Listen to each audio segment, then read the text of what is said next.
Go to work on yourself harder than you work on your job. If you work hard on your job, you can make a living. Then, he said, if you work hard on yourself, you could make a fortune. So I worked hard on my job and made a living, but I learned, starting with those extra hours per week, learning these extra skills, I started working on myself. And here's a philosophical phrase everybody should take home. Here it is. Success is something you attract by becoming an attractive person. Success is not something you pursue. It's what you attract by becoming attractive. By becoming attractive to the marketplace. What would do that? Multiple skills? Multiple languages? So, now what else would help you to be attractive to the marketplace besides more than one skill and more than one languages? Could perhaps, like it did for me, multiply your income by 2, and then multiply it by 3, and then multiply your income by 4, and then by 5, and once you get there, it's not that difficult to multiply it by 10, because all you have to do is make sure you become more valuable and more valuable and more valuable. You don't have to work on the economy, because here's the first note.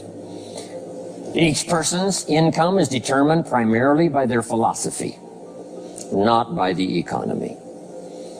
Once I understood that, then I said, well, I don't have to go to work on the economy. And the answer was no. You only have to go to work on yourself to make yourself more valuable. So now here's 5 things I want to share with you. And the first one is your personal philosophy. What could get you more prepared and ready for cashing in on the opportunity of the 21st century? And here's the first one, personal philosophy. Your personal philosophy is like a guidance system that helps you make decisions what to do, what not to do. From the information you get and what you learn and what you know, we decide. Maybe your philosophy would have been 5 years ago never to attend seminars like this. You just didn't go. Now 5 years later, here you are. Something happened along the way to change your mindset, saying, hey, for the money and the time, if I just get one good idea and walk away, it certainly is worth the money and the time. So now that little amendment in your philosophy, you now say, I'm going to regularly go, because it doesn't take but a few ideas to make a great difference in your income, personal life, social life, and all the rest. So now you know that's valuable. A change of mind, a change of idea. So that's what personal philosophy is all about. The more we learn, the more we know, the better we're able to make better decisions about 2 major things. Your philosophical guidance system does 2 things. For your notes, number 1, helps you to see the dangers on one side, so you can avoid those.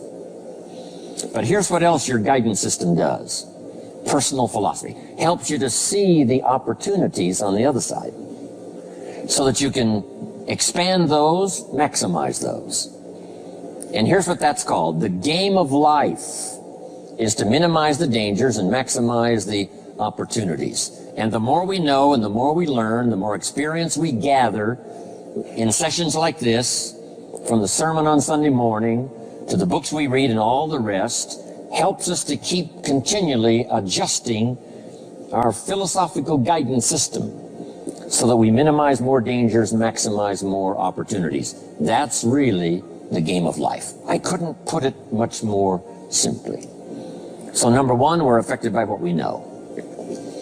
Now, how do we know more things and learn more things that'll help us readjust our thinking so we can avoid the dangers, maximize the opportunities? Here's number 1, learn from personal experience. One way to learn to do something right is what? First do it wrong, right? Mess up, and then you say, wow, that was costly. I'm never going to do that again. So one way to learn to do it right, first do it wrong. Sometimes a negative experience turns out finally to be positive. They say if you survive your first heart attack, you may now live to be a very old person. Why is that? Well, that first heart attack, if you survived it, is called a wake-up call. And maybe the doctor said, one more of these and you're history. And you said, wow. And you make it for the health food store. And you start reading every book you can find on good nutrition, how to avoid another one of these heart attacks. And you start jogging and start walking and doing all of the stuff. And this total change of lifestyle could now save your life and cause you to live to be a very old person. Here's what my mentor said, that's some of the best advice I ever got. He said, Mr. Rohn, if you will change, everything will change for you. If you'll start making personal changes, your income will change, your health will change, your future will change, everything will change, if you're willing to start making the changes. So sometimes a negative experience now causes us to really make a sudden shift in our philosophical guidance system that says, hey, I'm never going to let this happen to me again. Fantastic. Now here's the next way to learn, and that is to learn from other people's experiences, whether they are negative or positive. It's too bad failures don't give seminars like this. Wouldn't that be good information? Now, we don't want to pay them, so they don't lecture, but their information would be valuable. If you know a guy that's messed up his life for 40 years, you have to say, John, would you spend a day with me? And I will bring my notebook and take good notes. A good-looking guy like you, beautiful family, every reason to do well, threw it all away. Teach me how for the last 40 years you messed it all up. And he tells you, and you take good notes. Learning from the negative side of someone's experience. If somebody tells me these eggs are rotten, I'm not going to make an omelet and try it, right? I'm just going to take their advice and their know-how. So, learn number one from your own experiences, learn number two from other people's experiences. And my mentor taught me to always keep a journal. Here's what he said, don't trust your memory. If you want to live a dynamic life, multiplying your income, multiplying your future, be a good student. If a good idea comes your way, write it down, then ponder it, then perhaps go do it. Okay. Now, your philosophy comes from what you learn, comes from what you know, comes from other people's experiences. 3 ways now to learn from other people. Here's number one, learn from what you see. One of the great watchwords of these early years of the 21st century, pay attention. If you just watch, you can pick up clues. Success leaves clues. And if you'll be a better observer of the winners and the losers, those that are doing well and those that are falling behind, and just take mental notes and good notes and say, I'm going to adjust what I'm doing based on what I see. Here's number two. We learn so much from other people based on what we hear. Here's good advice on that. Be a selective listener. Listen to voices of value that have experience, ideas, reputation, something valuable to share. Now here's number three. Read all the books. Now there's millions of books, so you can't read all the books. But make this note. Read all the books you need to read to make you as wealthy as you want to be, as healthy as you want to be, as prosperous, as productive, as unique a human being as you want to be. Read all of those books. Don't leave those books go unread. My mentor got me started on my library when I was 25. I got one of the best. If you saw my library, you would be impressed. I haven't read everything in it, but I feel smarter just walking in it, right? My library. I was smart enough to buy it all. Now I got to be smart enough to read it all. Now jot this down. When you do read, you have to sort through what you read and decide which is valuable to try. That's part of the process of learning. Gathering information and sorting through it. One, the information that would apply to you, and what you think would be valuable based on your current philosophical opinion. So read all the books. Our lives are greatly affected by what we learn and what we know.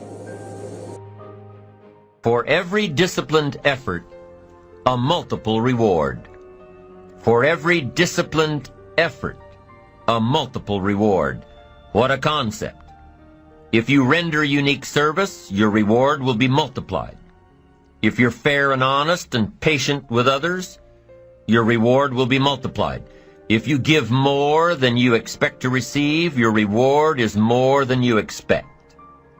But remember, the key word here, as you might well imagine, is discipline. Everything of value requires care and attention. Everything of value requires discipline. Children require discipline.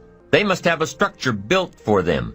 They must have boundaries to work within so they feel secure and comfortable to explore and grow.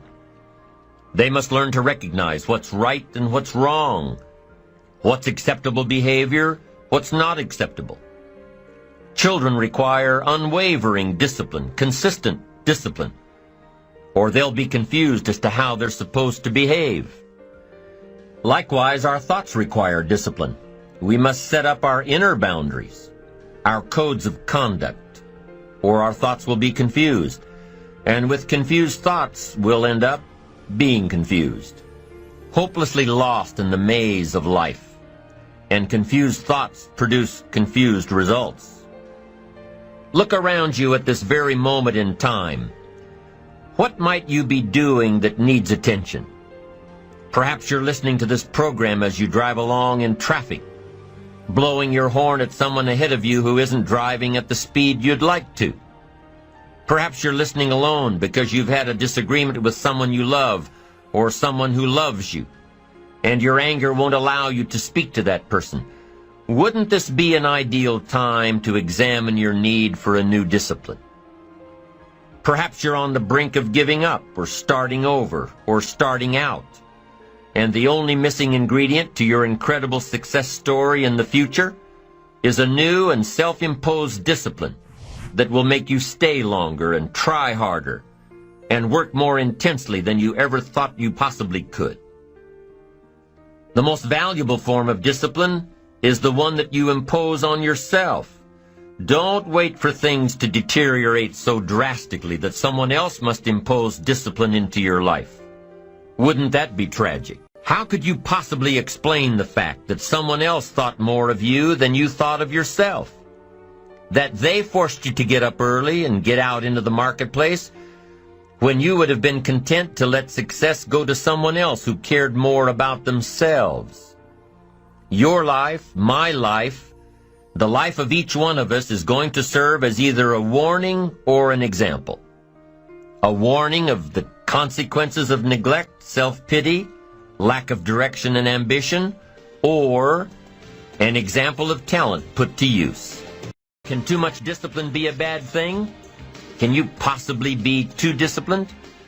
Too much of anything is a bad thing. Life without balance results in an unbalanced life. Walking around the block every day is good. Walking or running 6 hours a day is bad. It's obsessive. Unless, of course, you make your living as a marathon runner. Then you're doing your job.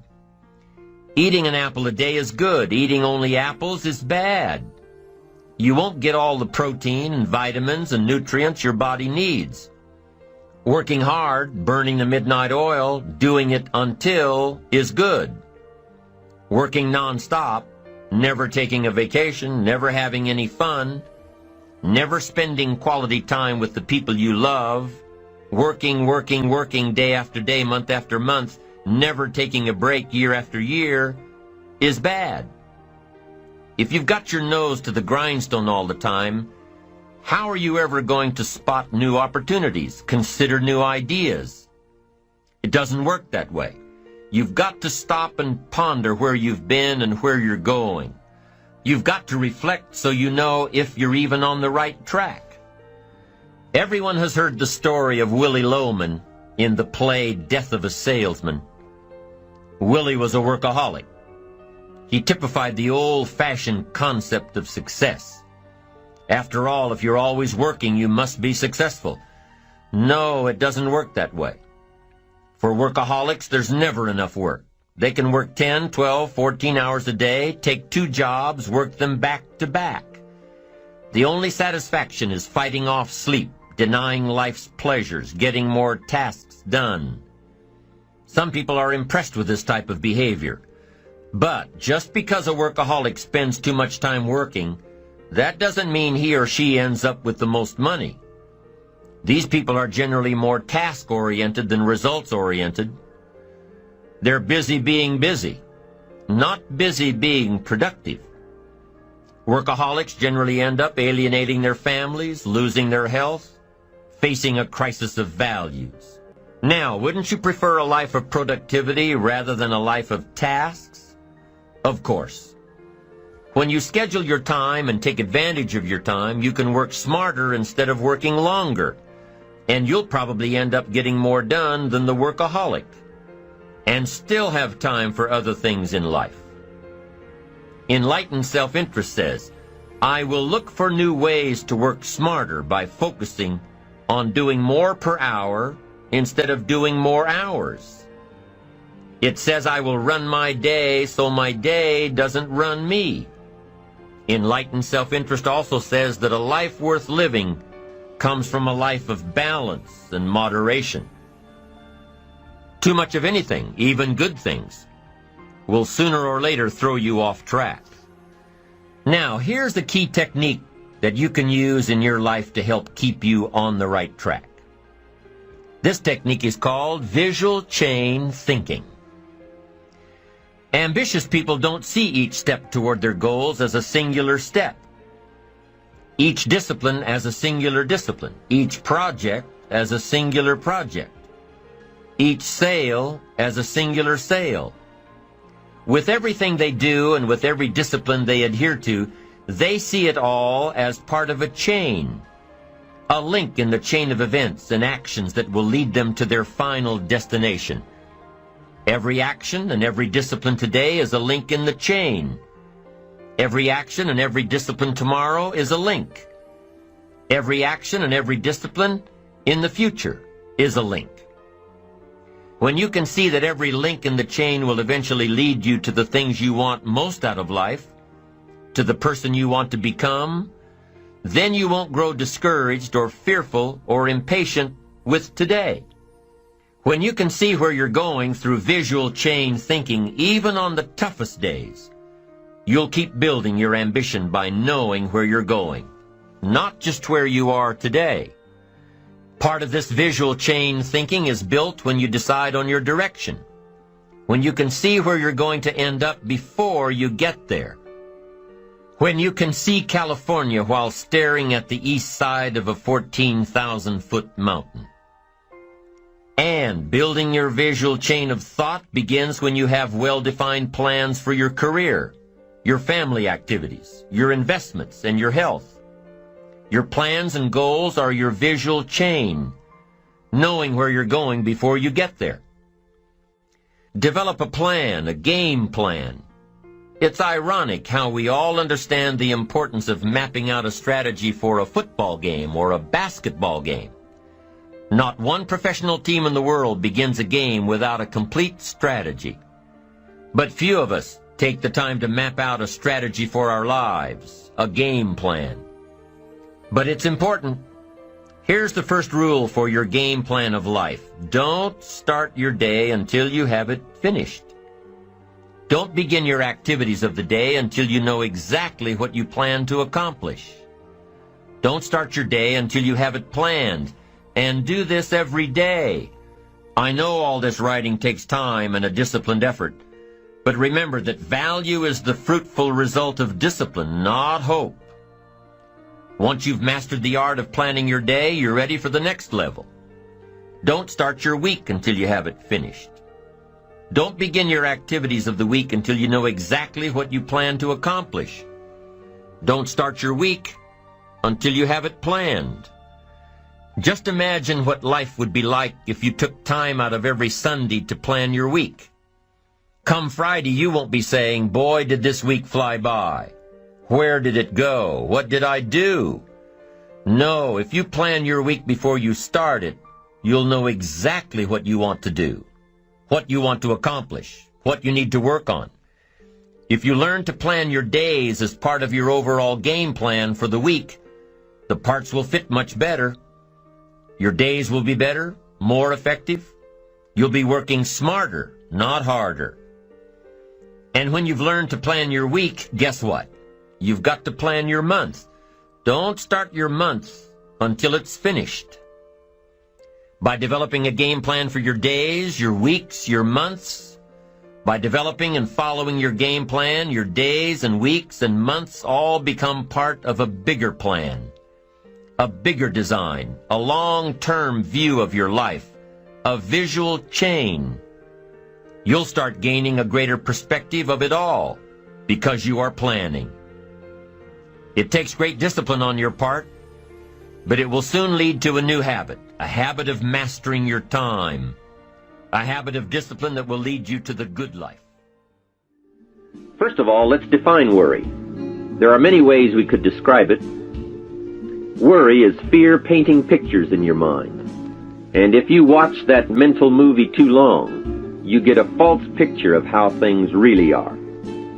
Worry is a mental broadcasting station, and more often than not, it is false or at least distorted propaganda.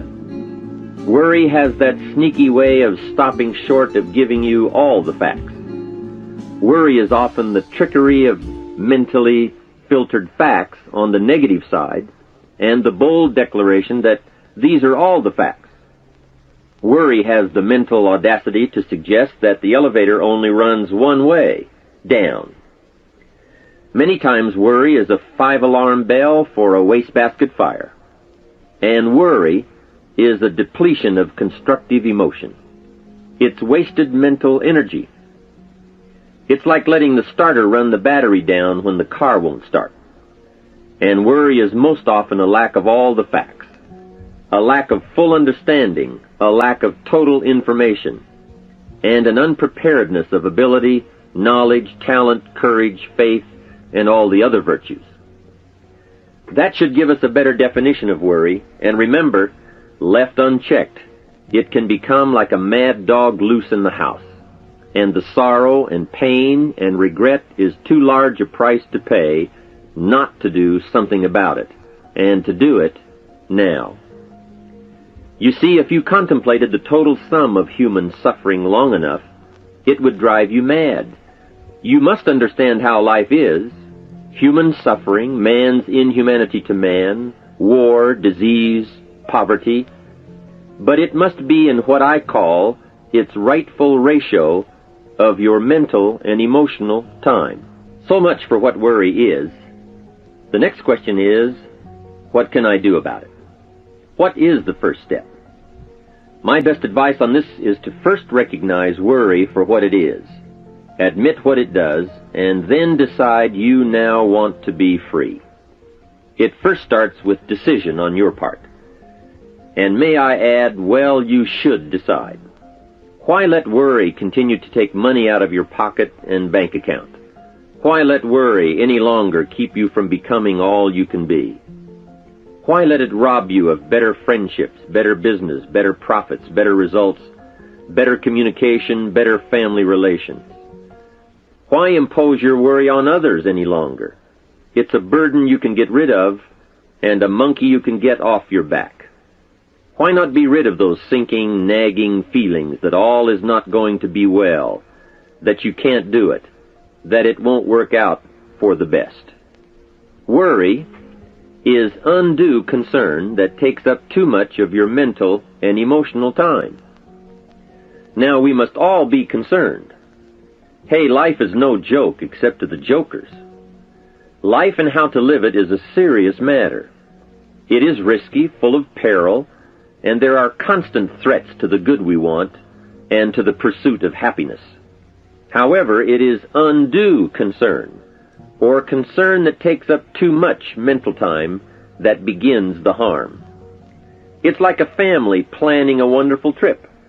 While they certainly should be concerned about the condition of the car, the tires, and making sure they pick the proper route, it would be foolish to allow themselves to be completely turned negative with the thought that they might crash and kill the entire family.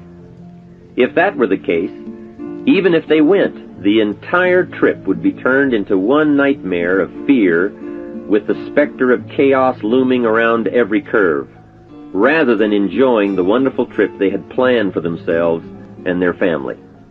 A lot of people do that with their entire life. So, start to make these declarations. And if you mean it, they will start you on your way to confidence and adventure, free of the worry habit. Say first, I've had it with worry. I'm tired of being beaten down and hassled with all those negative mental pictures. I refuse to be tricked by false facts. I'm really not that weak. Never again do I want those sick feelings inside, those mental false alarms. I'm tired of the drain on my resources. I'm tired of the embarrassment of the lack of confidence. I don't want people, especially my family, to see me in this state anymore. I've got more to offer. I refuse to let my life be short-circuited any longer by letting my mind run wild with a distorted view of the facts, whether I bring it up or if it comes from someone else. Prove it to yourself. Think back over all the things that you worried about, all the fantastic, catastrophic events that your well-meaning advisors had told you were going to happen. Be pleased that none of them ever happened to you, or else you would not be alive today. 90% of the things you worry about never happen anyway. All of us have had these well-meaning advisors who want to appear larger in the eyes of those they wish to advise, and who immediately rear back and describe every single bad option they can think of that might possibly happen. By the time they have finished, the one who has come for some confidence and some help wonders why he even bothers to live anymore. And the fact is, those things are never really going to happen anyway. Bring to question now what your mind tells you or what others tell you, and pledge not to go for false alarms. I've had it is a good beginning. This first step will start you arguing with your worry thoughts. Soon you will start to examine your fears and worries to see if they are valid, and you won't let your mind play those mental tricks any longer. It is possible to destroy any emotion you have, including worry and fear, by a very simple process, and that is, analyze it to death. Drag it out on the table and look at it. Weigh it against all of your past experiences. Make sure this one can stand against all the past facts you have. You will now start to use worry instead of letting worry use you. It's a beginning, being in control instead of out of control. You will now let concern and the first signs of worry prompt you to learn, ask questions, and look at all sides in order to evaluate true, positive, constructive action. Now you can say, I will let fear advise me of the facts, but I won't let fear tell me these are all the facts. Nor will I let fear determine my reaction to the facts. I will gladly take up the war of faith over doubt, reason over fear, and positive expectation over worry. So talk to yourself right now into a change of attitude. Be persuasive. Go all out. Show yourself the hell if you don't, and the good life of answers and progress if you do. Say to yourself, what a fantastic feeling it must be to stop the panic drain on my mental energy, emotion, and physical strength. Imagine putting all that saved energy and emotion and strength into my action plans for the good life. Hey, accept the challenge. Believe your beliefs, doubt your doubts, stay on the campaign to give worry a bad time. Like being your own conscientious judge, say, I've had it with the presentation of a one-sided story. I sustain the objection that worry has failed to bring out all the facts. I despise these mental courtroom maneuvers that try to belittle my client, me. I demand the whole truth, and if worry will not be silent, I may cite him for contempt of the court of reason. Call up that scene often when worry wants to hassle you with the same old tricks and the same old results. It will work every time. Okay, let's move on to some really positive steps. If you can survive all that has happened to you up to this moment in your life, in spite of doing and thinking many of the wrong things, imagine how you can succeed by now starting to do some of the right things. First, the best answer to worry is confidence, and confidence starts first with awareness. Here is one of the most important lessons in life to learn. Life and business is like the changing seasons, and the real challenge of life is to learn how to handle the winter and take advantage of the spring. In short, that's it.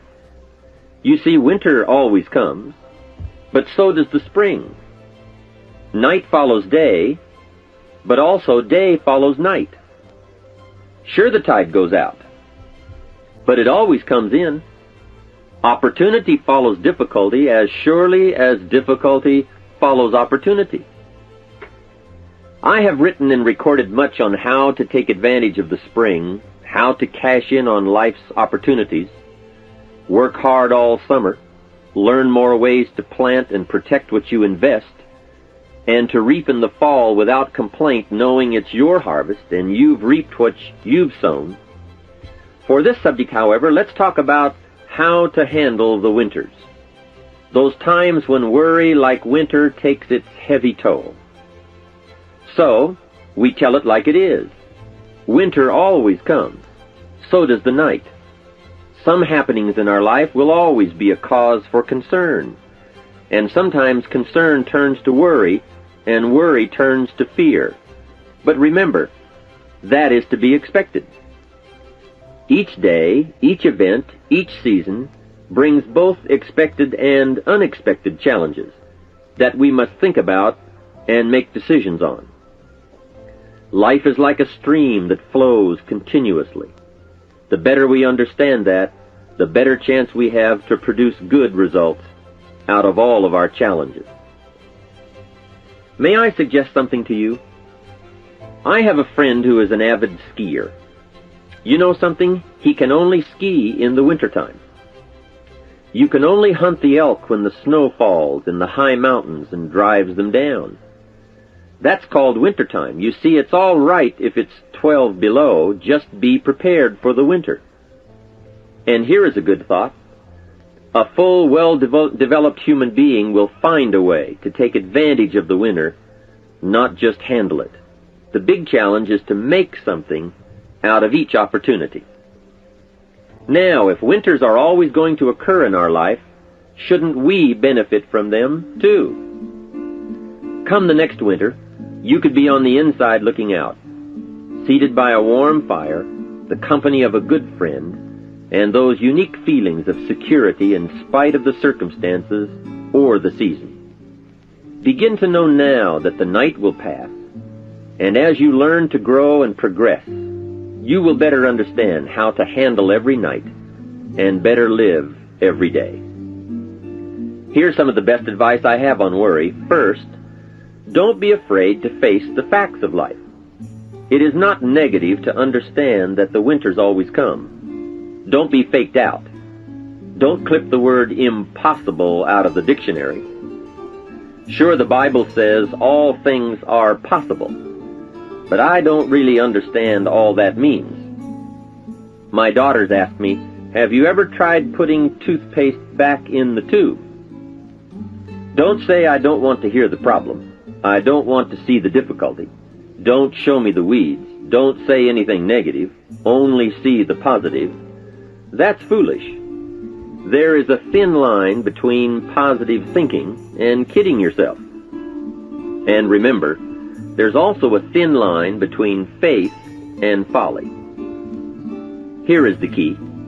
Humans have the unique ability to see it as it is, and they also have the ability to see it better than it is. One is called fact, the other is called faith. Faith you develop, facts you acquire. The facts you acquire are essential. It's like belief. You constantly must find facts to support your belief. Faith says, I will move mountains. It doesn't say, I will move mountains if someone gives me a bulldozer. I'll move a mountain if they will build me a road up there, if the weather's nice, if they give me a shovel. Faith just says, I will move mountains. Faith doesn't ask for a result to prove its existence. Faith is because it is.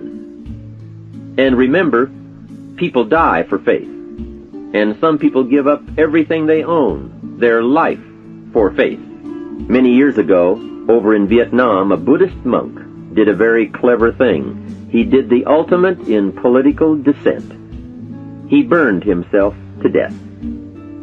That toppled the government. That was faith. Totality begets totality. Here is a good prayer. Help me to see it as it is, and help me to see it better than it is, and then inspire me to act. Facts and faith and action. What a combination for personal progress. And action puts fear to flight. An Old Testament phrase says, watch the ants, you sluggard. Consider their ways and be wise. Not a bad suggestion. The study of ants. What do they do in the summer to prepare for the winter? That's a lesson in life and survival. Happiness, wealth, peace, security, success, safety, friendship, reward, results, and all human achievement comes from a growing ability to understand and handle the changing seasons. And so we come right back to the theme of our entire enterprise, self-development. Learn to work harder on yourself than anything else. The key to all success in economics or mental health is self-development. It will all change for the better when you change for the better. It's what you become that really counts. And you are the only variable. So a good statement is, you can't be all positive. You can't be all confident.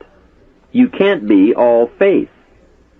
But confidence and faith and courage and inspiration can dominate worry and fear.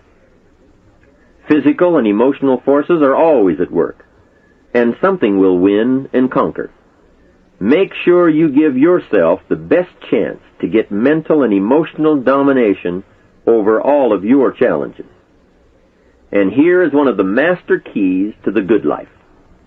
Developing the intelligence and accepting the challenge of putting all of your emotional experience into their rightful ratio. Beginning this progress can bring about the most dramatic changes. You see, disappointment is like winter. It always comes. It is foolish to say, don't be disappointed. But you must learn to discipline your disappointment. If it dominates 51% of your time, you're in trouble. Continued heavy disappointment is like 12 months of winter. And 12 months of winter leaves very little alive. Use the guidelines of seasons to adjust to all the meaningful things that happen to you. So concern, fear, and disappointment, like many human emotions, serve a useful purpose as long as they are kept in their rightful ratio. Left unattended, the weeds take over. Disappointment rules. Worry breaks loose. Fear gets the upper hand, and doubt moves in. But managed, worked, given human action with will and knowledge and purpose, and gardens overcome weeds.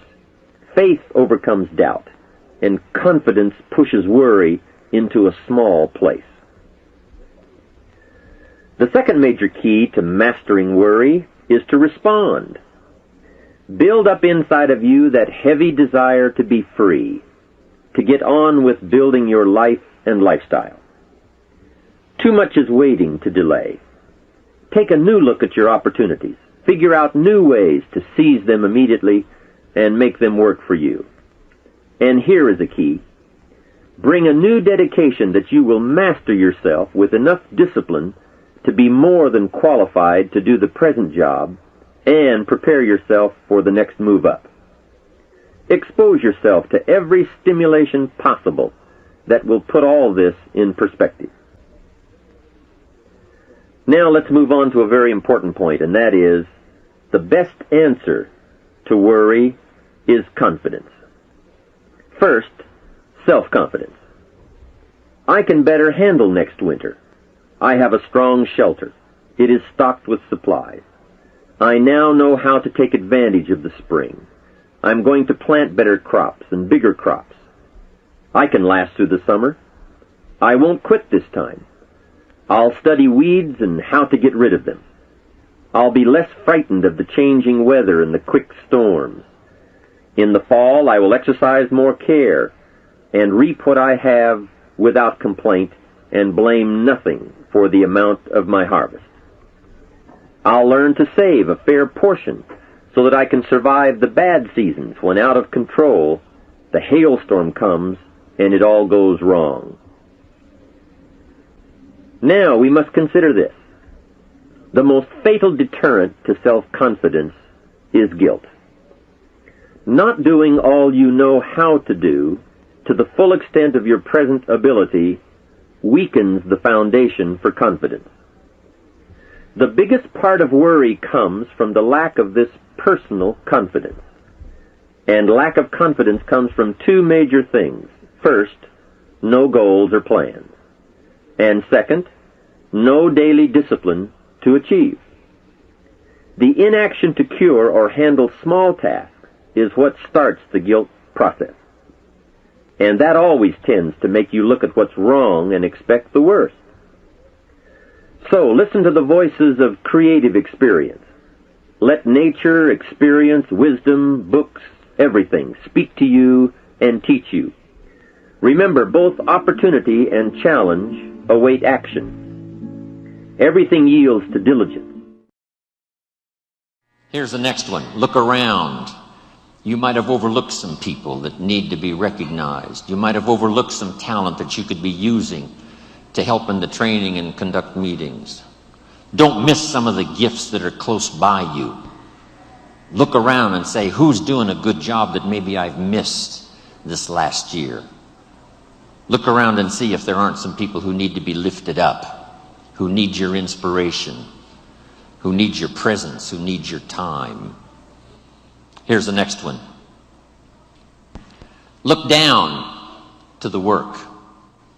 Look down to the soil that's ready for the seeds of opportunity that you will share by your voice and your invitation and your language and your meetings, your presentation. Look down to the work that your hands can work miracles. Look down to the task and see if there aren't some things you might have missed this past year you can pick up on this year and work miracles for yourself, for your future, for your organization. Here's the next one. It's a word of caution. Look out for the enemy that's on the outside as well as the enemy that's on the inside. Look out for your own thoughts that might deceive you, saying you're too short, you're too tall, you're too old, you've never done it before. What makes you think you can do it now? Look out for the temptation. I've told the story and it bears repeating. An ancient story that said there were two nice people. This is not a story of one bad person and one good person. The storyteller says this is a story of two nice people. However, and I want you to underline the word however, because that's the drama of life. However, one built his house on the rock, and the other built his house on the sand. And sure enough, the storms came as they always do, and the one that built his house on the rock was saved. The one that built his house on the sand was lost. Here's what it means. Nice people can make careless decisions. Nice people can make foolish decisions. None of us are above temptation. That's why the great prayer says, lead us around temptation.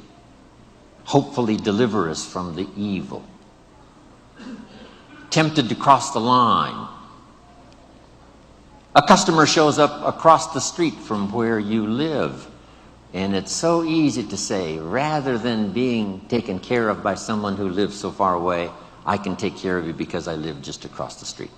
Don't listen to the tempter. Stay on track.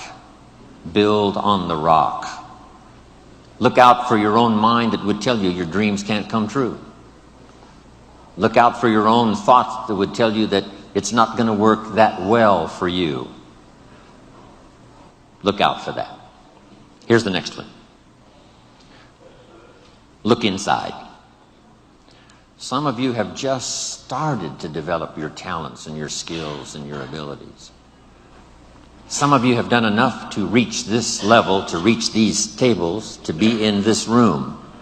But I promise you, if you go home and take another look inside, here's the question to ask. What else could I develop of my mind and my spirit and my talents and my ability that would make me more valuable to myself, to my family, to my organization? What else could I do? How far could I reach inside for something I haven't found yet? Here's the next one. Look up to the God that made us all, to a higher power that's still within reach. Draw on that spiritual part of human existence and human life. It'll work miracles. Once in a while I get a letter. Guess what it says?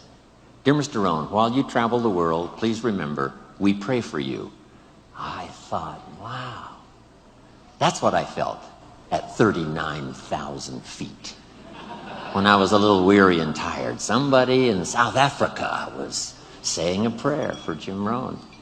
All of that unseen miracle stuff that we all touch at times in our lives. I'm asking you to look up and draw on that experience, that comfort, that uniqueness that makes us who we are. There's nothing you can do about the past, but you can do a great deal about your future. You don't have to be the same person you were yesterday. You can make changes in your life, absolutely startling changes, in a fairly short period of time. You can make changes you can't even conceive of now. If you give yourself a chance, your abilities will grow. You have untapped talents and potential that you haven't even reached for yet. And as time goes on, you'll be able to reach deeper and deeper. The first thing you'll know, you'll be able to do things you never thought you could do. You'll be able to handle things you never thought you could handle. You'll have ideas that you've never had before.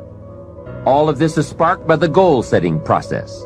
When you know what you want, and you want it badly enough, the answers will come to you. I can't tell you why it works. All I know is, it works. Give yourself a chance to become all you can become and to accomplish all you can accomplish. Let me give you a Bible philosophy that teaches how to get whatever you want. Here's what it says: ask. That's it. Ask. Of all the important skills to learn in life, be sure to include the skill of asking. What does ask mean? Ask means, what do you want? And the complete formula is staggering. It says ask, and you will receive. Hey, we ought to look into that. The man says, yes, but you work where I work. By the time you struggle home, it's late. You've got to get a bite to eat, watch a little TV, and get to bed. You can't sit up half the night and ask. And this guy is behind on his bills. He's a good worker, hard worker, sincere, but you've got to do better than work hard and be sincere all of your life. You'll wind up broke and embarrassed. You've got to be better than a good worker. You've got to be a good asker. Let me give you some key points on this asking and receiving, setting goals, asking of life. Here's part of the philosophy that helped me to change. First, asking starts the receiving process. Asking is like pushing a button, and all this machinery starts working, mental and emotional machinery. I don't even know how it works, but I do know it works. There are a lot of things you don't need to know how they work. Just work them. Some people are always studying the roots. Others are picking the fruit. It all depends on what end of it you want in on. So asking is the beginning of receiving. Second, receiving is not the problem. You don't have to work on receiving. It's automatic. So if receiving is not the problem, what is the problem? It's failing to ask.